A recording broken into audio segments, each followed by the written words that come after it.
This is DVDFuture Audio Video Reviews. The film we'll be reviewing is Alice in Wonderland. It's being distributed by Walt Disney Pictures. Director Tim Burton hasn't made a truly wonderful movie in over a decade. There, I said it. Now, he's made some good movies, films like Big Fish or Corpse Bride, but nothing that really compares to his work in the 80s or 90s.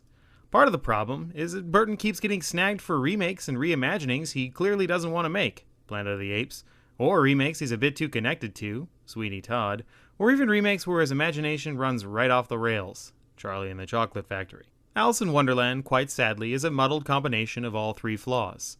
Burton is allegedly not a fan of the original Lewis Carroll stories, and did what he wanted with this movie, which in turn let his mind run wild. The result is a messy, mean-spirited romp through Tim Burton land, a world that's certainly gorgeous at times, but not very fun either. This version of Alice plays like a sequel to the original stories. Alice now is an angsty 20-something upperclassman, played by the immeasurably dull Mia Wasikowska, sorry if I messed that one up, Burton's newest muse, who mysteriously falls down a tree hole, in a similar vein to Pan's Labyrinth, and finds herself in Wonderland. She can't seem to remember being there years ago, particularly since Wonderland is now a ravaged wasteland under the deadly rule of the Red Queen, played by Helena Bonham Carter, Burton's previous muse and current wife. As it turns out, she learns that she's prophesied to slay the Jabberwocky and return the throne back to the White Queen, played by Anne Hathaway, who looks like Tim Curry's Dr. Frankenfurter from Rocky Horror Picture Show. Built around a construct similar to The Wizard of Oz and driven by immersive 3D visuals, which don't look all that mesmerizing in 2D, Alice in Wonderland is a vapid, disappointing effort. The film holds some replay value, particularly in its amusing final act, but it's limited by the lifeless setting, strangely boring characters, Depp's Mad Hatter is downright tiresome, and a plot that probably worked quite well on paper but fails to come to life on screen. The problems, as usual, rest on the shoulders of Burton, who can't seem to connect the film's scattershot narrative with its equally scattershot visuals. Danny Elfman's drearily cliché score doesn't help things much either. His themes are flat and overused, and he nearly ruins one moment with his ridiculous pop cues. The scene I'm speaking to, of course, is the Futterwhackin' dance, a scene not one human should be subjected to watching more than once. Honestly, the stupid songs in Charlie and the Chocolate Factory were better. I really wanted to love Alice in Wonderland. I wanted it to be Tim Burton's shining return to form, but it's yet again another flat, visual mind twist that feels disconnected and oddly empty. Hardcore Burtonites are sure to eat this film right up, but those hoping to see an evolved, mature Burton, someone who cares about the story just as much as the visuals, you'll be left wanting. I do believe that Burton has one good film left in him, but Alice in Wonderland, quite sadly, is not it. Entertainment value for this film is a B-. Film value, C. And my final grade for Alice in Wonderland is a C. Moving on to the DVD and Blu-ray portion of this review, we'll be starting with video.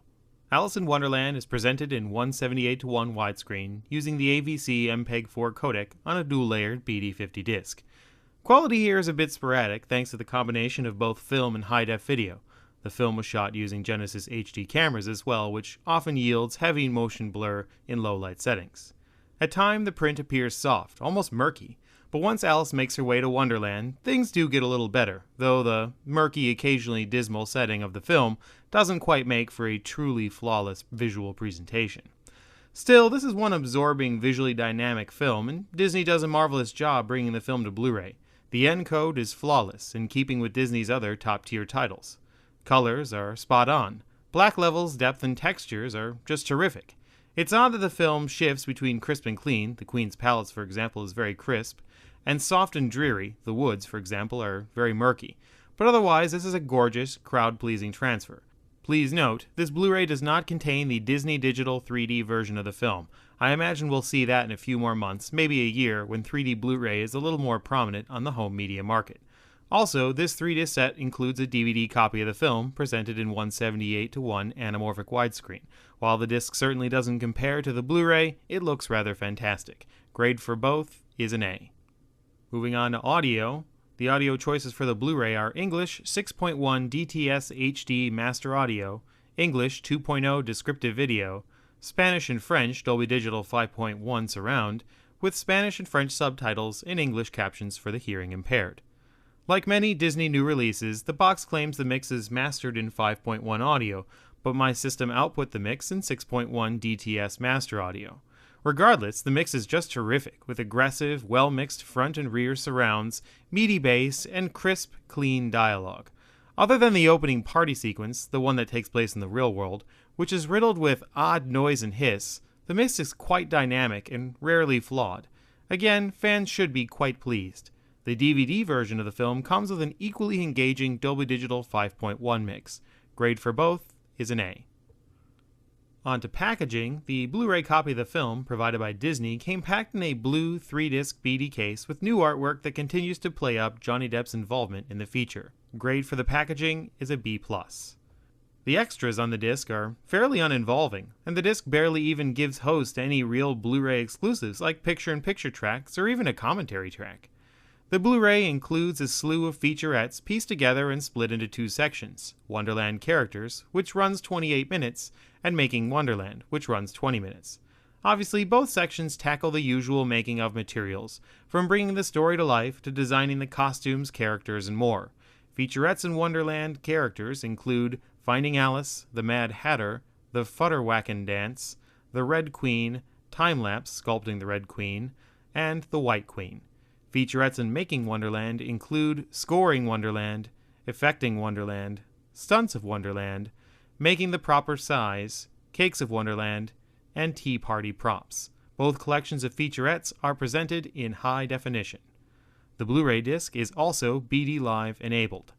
Disc 2 houses a DVD copy of the film, which includes the three featurettes, Finding Alice, The Mad Hatter, and Effecting Wonderland. Disc 3 of this 3-disc Blu-ray set includes a digital copy of the film. Grade for the extras is a B-.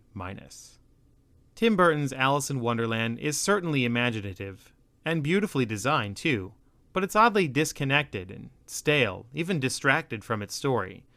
The kids are probably going to enjoy the heck out of it, but Burton fans and fans of the original Lewis Carroll books will probably find the film lacking. At least the Blu-ray looks and sounds terrific. It's a shame it's light on extras. My recommendation for the disc? Fans should definitely pick it up. It's a great disc. Others should check it out too, but prep yourself to be mildly disappointed. Be sure to subscribe to my YouTube channel to see more reviews of theatrical features, high-def equipment, Blu-ray discs, DVDs, and more. And as always, thanks for listening.